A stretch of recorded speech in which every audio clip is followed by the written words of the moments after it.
조금 전에 부른 찬송가의 신앙의 고백은 오늘 우리 모두의 진정한 고백이 되기를 소원합니다. 아멘. 우리 인생을 살아가면서, 이 땅에서 삶을 살아가면서 무엇에 붙들려 살아가고 있느냐, 이건 너무나 중요한 문제입니다. 우리 마음의 중심에 무엇을 가장 가치 있는 것으로 품고 무엇에 붙들려서 어떠한 삶의 가치관에 붙들려 살아가느냐 하는 것은 우리 인생의 방향을 결정할 뿐만 아니라 이 땅에서 우리의 삶을 다 마치고 난 이후에 우리의 삶에 매우 현전 차이가 나는 결과를 우리에게 가져오기 때문에 이 땅의 삶을 살아갈 때에 내가 지금 무엇에 붙들려 살고 있는가, 내 마음의 중심에 가장 가치 있게 품고 있는 가치관이 무엇인가를 점검해보고 또 바르게 하는 일들은 너무나 중요합니다. 오늘 본문의 말씀은 바울이 제2차 전도 여행, 선교 여행 때에 이제 아테네 지역을 방문하게 됩니다. 그래서 아테네 지역을 방문해서 고린도 지역으로 가고자 계획을 세우고 아테네 지역에 이제 방문하게 되었을 때에 이 아테네 지역에서 일어났던 사건들이 오늘 본문에 기록이 되어 있습니다. 오늘 본문의 말씀은 아덴이라고 되어 있는데 오늘 우리가 쓰는 말의 표현을 표현한다면 아테네 지역이죠. 그러니까 아덴 지역, 곧 아테네 지역에 방문하게 되었습니다. 물론 그곳에 이제 고린도 교회로 가기 전에 거치는 과정에서 그곳에도 복음을 전하고 선교하기 위해서 바울이 이제 아덴 지역, 아테네 지역에 이제 방문하게 됐다라고 볼 수 있습니다. 이 아테네 지역은 정치와 철학의 도시라고 오늘 우리에게도 잘 알려져 있습니다.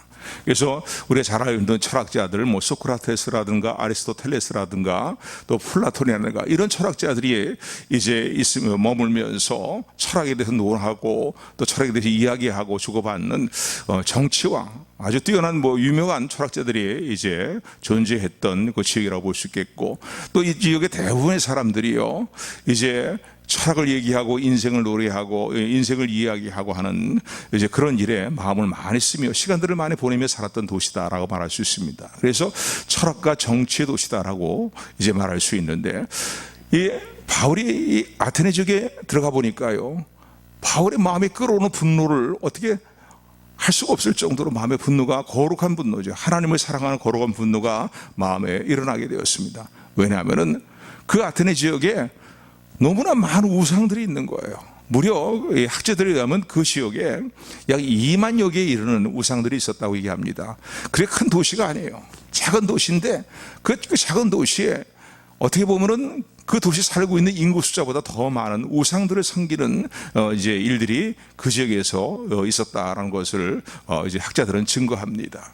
그러니까 약 2만여 개 우상, 여러분 만 개도 얼마나 그 숫자가 엄청난 숫자입니까? 그냥 우리가 입으로 세봐도요 한참 만을 세야 되는데 2만여 개 가까운 우상들이 있었고, 그리고 심지어는 별의별 우상이 다 있는데 그 중에 알지 못하는 신이다라고 이렇게 만들어 놓은 우상까지 있는 그런 우상의 도시였다고 말할 수 있습니다.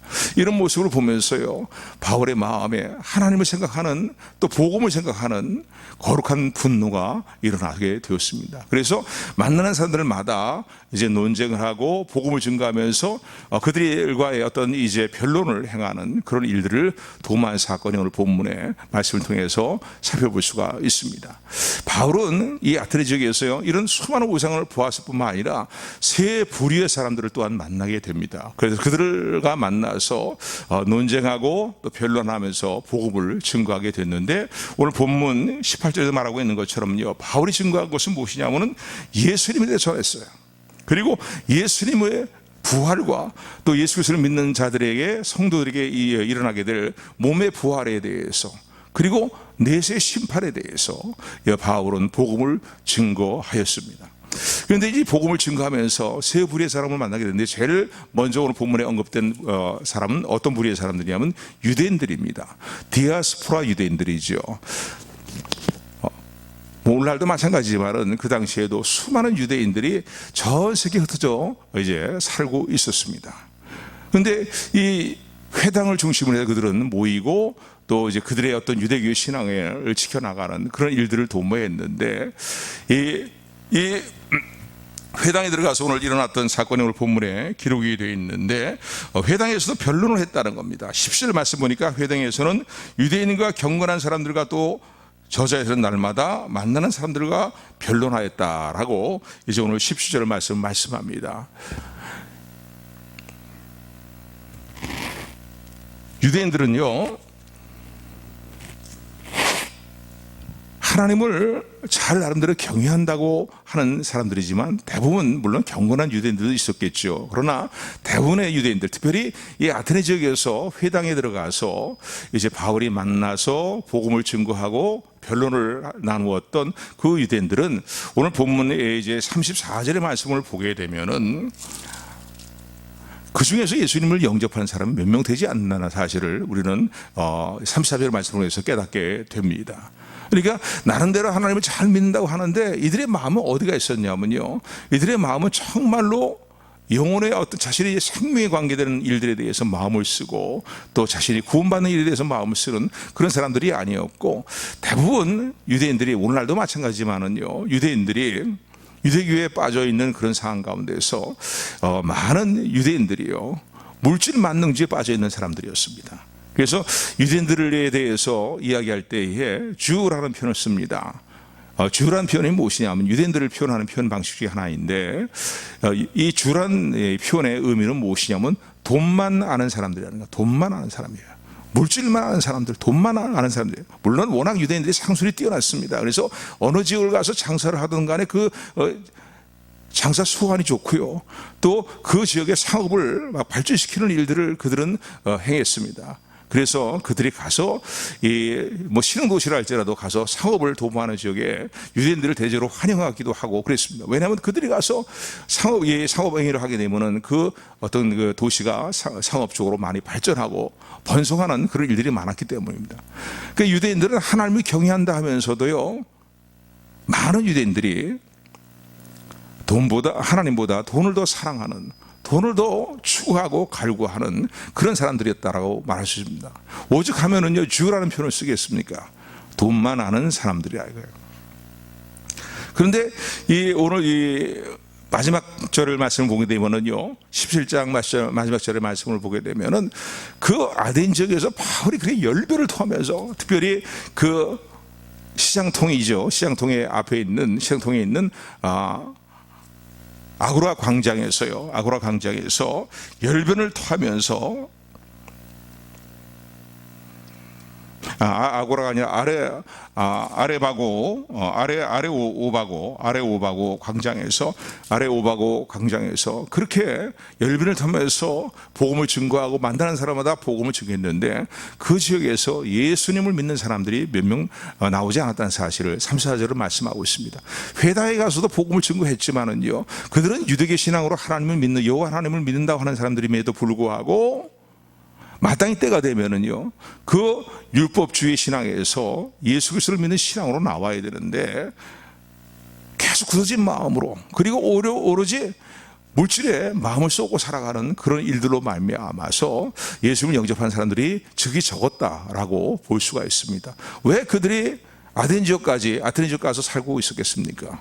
그들의 목적은, 유대인들의 주된 목적은 뭐냐면 돈을 버는 거예요. 돈을 버는 거. 그래서 유대교 회당에 들어가서 복음을 증거하고 예수님에 대해서 전하고 또 부활의 신앙에 대해서 증거했음에도 불구하고, 그 회당에 참석하는 유대인 가운데에 몇 사람이 있지 않은 것을 우리는 마지막 절을 통해서 살펴볼 수가 있습니다. 야고보 4장 13절 17절의 말씀을 보게 되면요, 유대인들이 정말로 얼마나 세상의 물질을 보는 데 온 마음을 쏟고 살아가는 사람들인가를 어느 정도 알 수가 있는데, 야고보 4장 13절 17절 말씀 보면요, 들으라 그러면서요, 이제 그들에게 경고하며 그들을 일깨우는 말씀이 기록이 되어 있습니다. 너희 인생이 무엇이냐. 물론 이 야고보 4장의 말씀은 예수 그리스도를, 유대교 신앙에서 예수 그리스도를 믿는 신앙으로 나온 유대인들이라고 말할 수 있겠죠. 그런데 여전히 예수님을 믿는다 하면서도 세상 물질을 버는 일에, 물질에 버는 일에 온 마음을 쏟고 살아가는 말이죠. 정말 마음을 써야 될 신앙의 사람다운 그런 삶의 가치관을 갖지 않고 말이죠, 물질에 붙들려 살아가는 그들에 대해서 책망하고 경고하는 말씀이 야고보 4장 13절 10절 말씀으로 볼 수 있습니다. 들으라 이거예요. 너희 인생이 무엇이냐 이거예요. 너희 인생은 잠깐 보이다가 사라져버리는 안개 같은 것이 너희 인생이라는 거예요. 무슨 말씀의 의미입니까? 하나님께서 이제는 내 삶을 끝내고 내게로 돌아오노라 말씀하시면 모든 거 다 두고 떠나야 되는 게 인생인 거예요. 잠깐 보이다가 사라지는, 보이는 것 같지만 뭐예요? 햇빛만 나면은 그 안개 순식간에 사라져버리잖아요. 그게 우리 인생의 모습이라는 거죠. 사실 인생의 어떤 인생의 연수가요, 밤의 한 경점 같다, 하루살이 같다는 표현들을 이제 성경의 다른 성경의 내용들, 성경에 보게 되면 성경에서 표현을 하고 있는데, 정말 나이가 들어가면서 느끼게 되는 건 뭡니까? 정말로 벌써 내 나이가 이렇게 됐구나. 인생이 젊었을 때는요 마냥 긴 것 같지만은요, 정말로 밤의 한 경점 같고 잠깐 보이다가 사라져버리는 안개 같은 것이 인생의 시간들이구나 사실을 깨닫게 됩니다. 또 우리가 이 땅에 삶을 마치는 것이 날 수대로 가는 것도 아니잖아요. 하나님 부르시면 언젠가 다 그걸 두고 다 떠나가야 되는 거예요. 너희 인생이 무엇이냐? 잠깐 보이다가 사라져버리는 안개 같은 것이 너희 인생인데 들으라는 거예요. 여기서 깨어있으라는 거예요. 근데 너희가 그냥 물질을 돈만 아는데 그냥 뭐 마음을 쏟고 말이죠. 물론 건전하게 물질을 버는 일들, 그거 하지 말라는 얘기 아닙니다. 그런데 하나님을 믿는다, 예수를 믿는다 하면서도 온 마음과 온 생각을 다 물질을 버는 일에 그냥 다 쏟아붓고 있는 말이죠. 물질 만능지죠. 만모니즘에 빠져 있는 그런 이제 하나님을 경외한다고 하는 유대인들을 회당에서 만나게 된 것입니다. 근데 결국은 그들에게 복음을 증거해봐야 받아들이는 사람이 몇 명 되지 않는 거예요. 왜? 마음이 딴 데가 있으니까.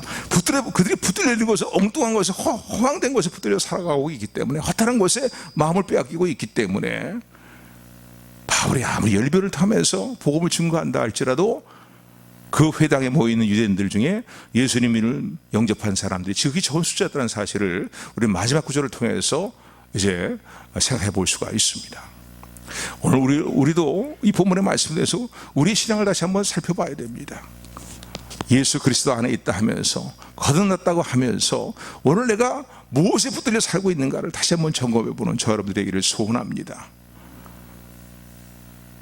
뭐니 해도 돈이 최고지만 물질만 있으면 뭐 안 될 게 뭐가 있어, 이런 식의 마음가짐을 알게 모르게 이런 것에, 이런 생각에 붙들려 살고 있지는 않은지 다시 한번 돌아보는 저 여러분들이 되기를 주님으로 축원을 드립니다.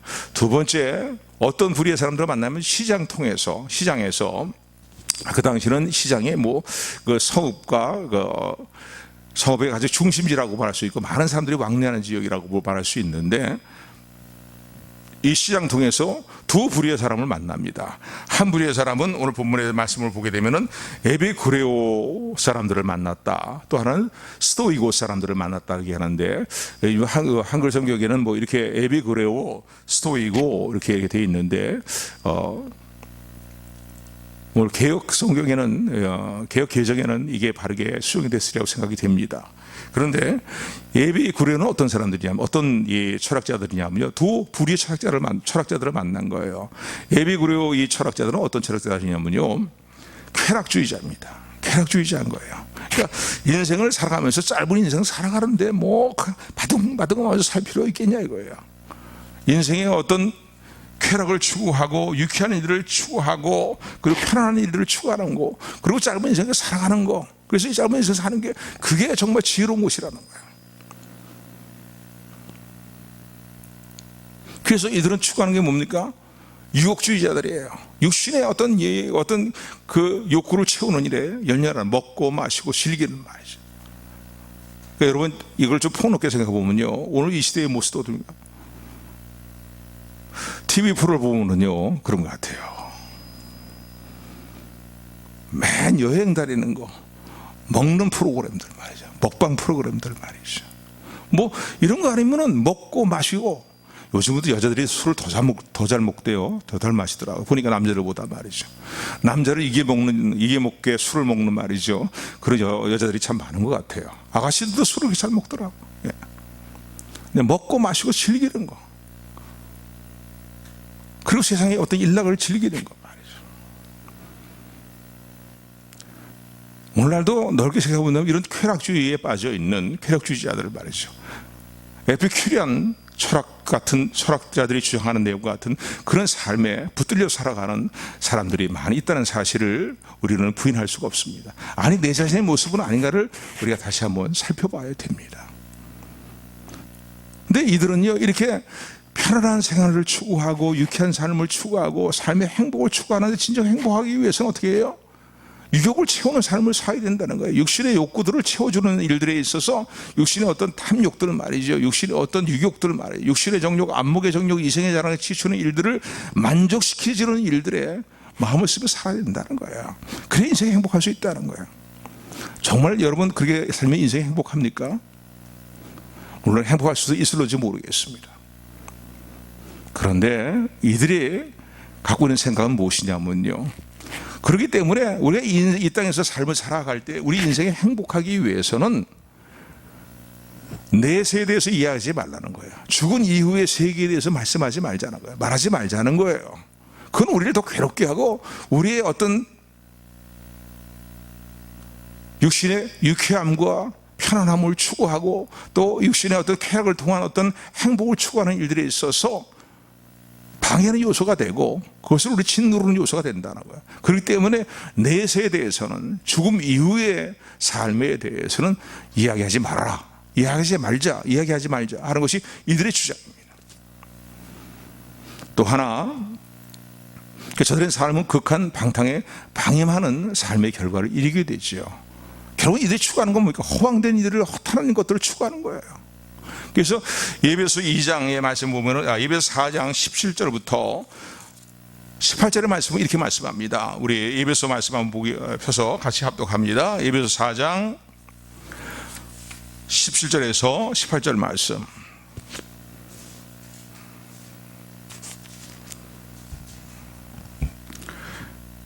신약 314페이지 있습니다. 우리 같이 합독합니다. 시작. 그러므로 내가 이것을 말하며 주 안에서 증거하노니 이제부터는 이방인이 그 마음에 허망한 것으로 행한가 같이 너희는 행하지 말라.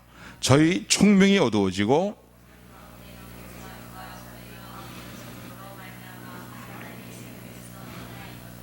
저희가 감각 없는 자가 되어서 자신을 방탕에 방임하여 모든 더러운 것을 욕심으로 행하되. 아멘. 이방인들이 결국은 추구하는 일들이 무엇입니까? 뭐 행복을, 편안한 생활들을, 유쾌한 생활들을 추구한다고 하는데 결국은 유욕을 채우는 일에 연연한 삶을 살다 보면은 자신을 방탕에 방임하는 그런 삶의 결과들이 찾아온다는 거예요. 물론 이들도 처음에는 고상한 모습으로 고상한 어떤 내용들을 주장하면서 이제 에피큐리안들이 주장하는 내용도 그런 제 주장이었겠지만요, 나중에는 어떻게 합니까? 육신의 감각을, 말초신경을 막 만족시키는 일들에만 연연해 갖고 결국 어떻게 하냐면 자신은 방탕한 삶에 그냥 방임해버리는, 그래서 하나님의 생명에서 떠나버리는 그런 결과를 가져온다는 거예요. 타락하고 방탕한 삶의 결과를 가져온다는 것입니다. 여러분 그렇지 않아요? 돈이 많은 부자들 말이죠, 부유한 사람들이 자기 마음껏 돈을 가지고 할 수 있는 거 다 해보고 즐겨보고 인생을 즐겨보지만 진정한 낙이 없거든요. 그러니까 별의별 짓을 다 하는 거예요. 별의별 짓을 다 하는 겁니다. 이성 문제도 마찬가지죠. 이성도 솔로몬처럼 많은 이성과의 어떤 이성들이 아내들이 있었고 첩들이 있었던 사람이 누가 있겠습니까? 그런데 솔로몬의 인생의 마지막 결론은 뭡니까? 다 헛되고 헛되다는 거예요. 뜬구름을 잡는 것 같고 헛된 구름을 잡는 것 같다고 그렇게 고백을 합니다. 더 나아가서는 그런 삶은 자신을 방탕한 삶에 자신을 방임해버리는 결과를 가져온다는 사실을 기억하시는 우리 모두가 되기를 주님으로 축원을 드립니다. 아까도 말씀드린 것처럼 요즘 시대를 보게 되면요, 이런 쾌락주의에 빠져 있는, 또 세상의 어떤 쾌락과 일락과 안일함을 추구하는 삶의 일들이 생각을 다 쏟아붓는 그런 시대의 모습을 봅니다. 두 번째, 이 시장통에서 바울이 만든 또 철학자들은 어떤 철학자들이냐면요, 스토이고 철학자들입니다. 이들은 스토익, 오늘날로 얘기하는 스토익 철학자들이에요. 근데 스토익 철학자들이 추구하는 것이 뭡니까? 그들이 추구하는 것은요, 행복을 이루는 최고의 덕은 이성이라는 거예요. 그러니까 사람이 행복을 하려면 이성이 정말 깨어있는 사람들이 되어야 된다는 거예요. 그래서 이성을 충족시키기 위해서는 끊임없이 지식을 탐구하고 지식을 연구해야 된다는 거예요. 이게 스토이고 철학자들, 스토익 철학자들이 주장하는 내용들인 거예요. 그러니까 우리가 인간적으로 볼 때는 매우 고생한 사람들입니다. 아주 깊이 아주 고생한 어떤 학문을 연구하고 또 지식을 탐구하는 가운데 매우 고상해 보이고 또 매우 고생한 어떤 영향력을 미치는 사람들이라고 볼 수 있겠죠. 그래서 이런 끓이들은요, 계속적으로 지식을 추구합니다. 그래서 지식을 추구해야 함으로 인해서 우리가 편안한 생활을 누리게 되고 좀 더 유쾌한 삶을 누리게 되고 진정한 행복을 누리는 삶을 이루게 된다라는 것이 이들의 주장입니다. 그래서 이들은요, 끊임없이 지식을 추구합니다. 근데 솔로몬도 그런 고백을 했어요. 솔로몬이 깊은 학문을 공부했고 말이죠, 동물, 식물에 대한 것들을 논하고 말이죠 하는 그런 이제 일들을 많이 했습니다.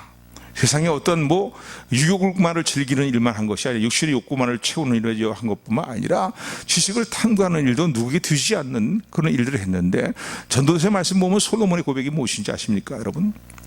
학문을 많이 공부하는 것도 사람의 마음에 번뇌를 많이 가져온다는 거. 오히려 솔로몬의 하나님이 없는 학문이에요. 하나님을 인정하지 않는 학문인 거예요. 그 사람의 마음에 번뇌를 가져온다는 거예요. 오히려 더 많이 공부할수록. 어쨌든 이 스토익 철학자들과 에피큐리안 철학자들, 그러니까 쾌락주의자들과 지식을 탐구하는 지식 추구하는 자들, 이성주의자들, 이들의 공통된 특징이 있습니다. 서로 아주 상반된 것 같잖아요, 그죠? 고상하게 지식을 추구하는 일들을 통해 이성을 충족시키며 이성을 충만해야, 깨어있어야 진정한 행복을 우리가 누린다라는 주장하는 이 스토익 철학자들과 에피큐리안들은 쾌락주의자들이거든요. 그러니까 짧은 인생 살아가는데 이래라 저래라 복과 제도와 규례와 이런 것들을 너무 거기 묶여있지 말자 이 말이지. 노세는 오세, 젊은 오세 말이지. 먹고 마시고 즐기자 이거예요. 즐기는 모습도 요즘은 좀 고상한 모습으로 즐기잖아요. 어쨌든 다 그분에 속해 있는 거예요, 여러분. 근데 이들의 공통점이 있어요. 서로 아주 정상받는 것 같은데 공통된 특징이 있습니다. 그것은 뭐냐면 죽음 이후의 세계는 알 수 없다는 거예요. 스토이고 철학자들, 그렇게 지식을 추구하는 사람들도요, 죽은 이후에, 사람이 죽은 이후의 세계를 알 수가 없다는 거예요. 불가지론을 얘기합니다. 또 쾌락주의자들은 그 이야기하지도 말자 말이에요. 그거 자꾸 이야기하면 우리가 인생을 즐기기 전에 많은 그 제재를 받고 걸림이 된다는 거예요. 그러니까 이 부류의 철학을 주장하는 사람들의, 이것을 따르는 사람들의 공통된 특징은 뭡니까? 내세를 생각하지 않는 겁니다. 죽음 위의 세계를 인정하지 않는 거예요. 그래서 바울은요, 이 아레오파고 광장에 서서요, 이들에게 쭉 이제 열변을 토합니다. 왜? 저들이 요청했으니까 당신이 믿는 새로운 교가 무엇인지 우리 알려달라. 그런데 이 아테네 지역에 있는 사람들은 새롭게 된 일들을 듣고 말하는 것 외에는 다른 데 시간을 보내지 않은 사람들이었거든요. 그러니까 뭐가 이상한 사람이 와갖고 유대인이 와서 우리가 이상한 종교에 대해서 우리가 잘 들어보지 못한 종교에 대해서 얘기하네 하니까 바울이 기회를 잡아서 이제 예수님과 몸의 부활을 증거하게 됩니다. 예수님 안에 있는 구원과 영원한 생명과 심판과 부활을, 그리고 사람이 죽으면 끝나버린 것이 아니라 그 후에는 반드시 하나님 앞에서의 심판이 있음을 증거하는 내용이 연적으로 본문의 말씀입니다. 너희가 알지 못하는 신에게라까지 우상들을 만들어 놓고 그 우상을 섬기지만은 정말로 온 우주 만물을 창조하시고 못 사람들에게 생명과 호흡을 주시고 때를 따라 비를 주시고 양식을 주시는 하나님, 거주의 경계를 정하여 주신 하나님이 분명히 살아계시다는 거예요. 그런데 그 하나님 앞에서의 이 땅에서의 죽음 이후에는 반드시 심판했다는 사실을 알아야 된다는 거예요. 그래서 오늘 본문에 바울이 증거하는 내용이 아주 핵심적인 내용입니다. 오늘 본문의 말씀 10장 17장 말씀을 보시기 바랍니다. 우리 28절부터 31절까지 말씀을 들을 생각하면서 우리 합독합니다. 시작.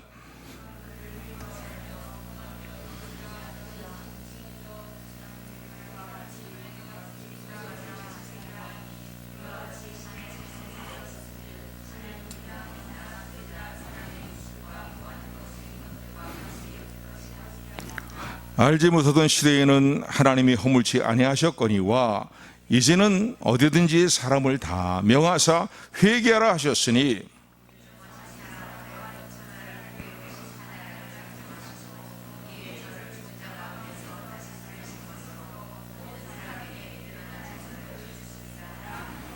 아멘. 그러니까 바울이 지금 만모니즘에 빠져 있는 물질주의에 빠져 있는 유대인들과 특별히 시장통에 모이는 사람들은 이제 유대인들이 아니라 할지라도요, 회당에 모였던 사람들이 아니라 할지라도 이 에피큐리안들, 쾌락주의자들, 이것을 추구하며 행복을 추구하는 자들, 그런가 하면은 스토익 철학자들 말이죠. 지식을 추구하며 행복을 추구하는 자들, 거기에만 몸을 쓰고 있는 사람들에게 증거하는 핵심적인 메시지의 내용은 뭡니까? 예수와 몸의 부활을 전했고, 아울러 전한 게 뭡니까? 사람이 죽으면 끝나버리고 다 모든 것이 끝나버리고 사라져버리는 것이 아니고 하나님 앞에서의 심판이 있다는 거예요. 하나님의 심판대 앞에서의 공의의 심판이 있다는 거예요. 그리고 회개하라는 거예요. 이제는 전에는 알지 못하던 시대는 하나님께서 묵인하셨지만 이제는 온 천하의 모든 사람에게 명령하여서 회개하라고 말씀하셨다는 거예요.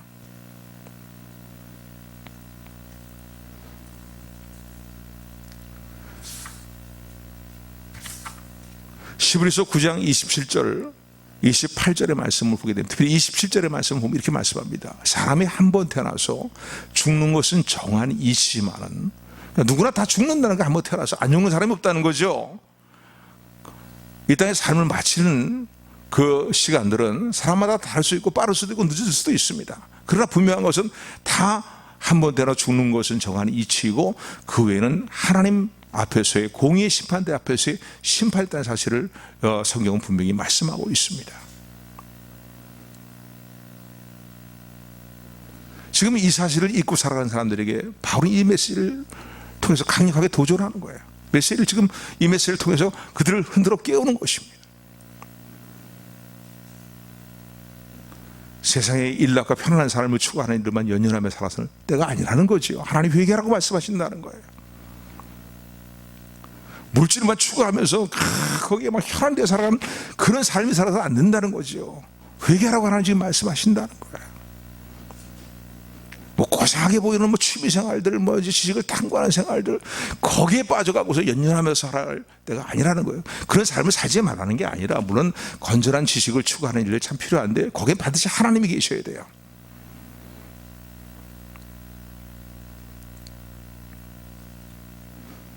왜냐하면 죽은 이후에는 하나님 앞에서의 심판이 있기 때문이라는 사실입니다.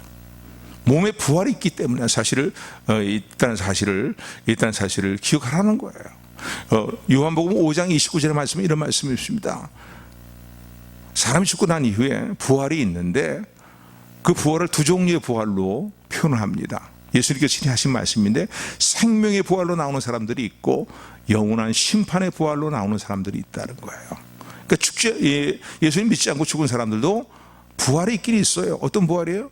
그들은 영원한 지옥불에 떨어지는, 들어가서 불구덩이도 죽지 않고 계속 고통을, 구더기도 그 불구덩이 속에서 죽지 않고 계속 고통을 당하는 영원한 심판을 받는 심판의 부활이 있다는 사실입니다.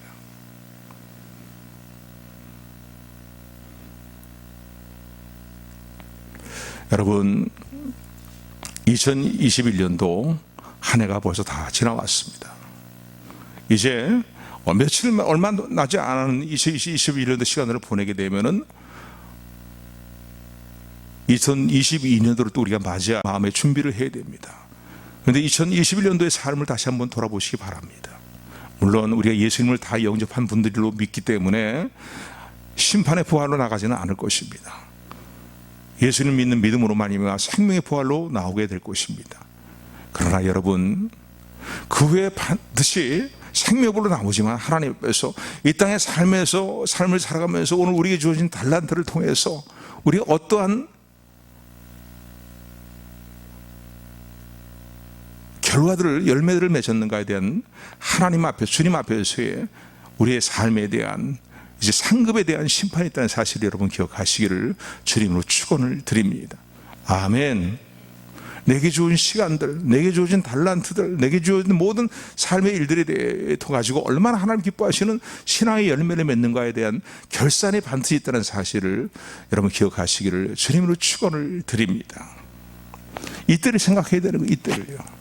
미치게 아직도 예수님 영접하지 않고 교회를 나오지만 예수님을 마음에 정말 진실에 영접하지 못한 분이라면요, 예수님을 영접하는 것이 급선무입니다. 그리고 이 예수님 영접해서 구원의 확신을 가지고 있다면요, 이제 중요한 건 무엇입니까? 내가 무엇에 붙들려 살고 있는가를 살펴보고 점검해야 됩니다. 지난 한 해 동안 무엇에 붙들려서 살아오셨습니까?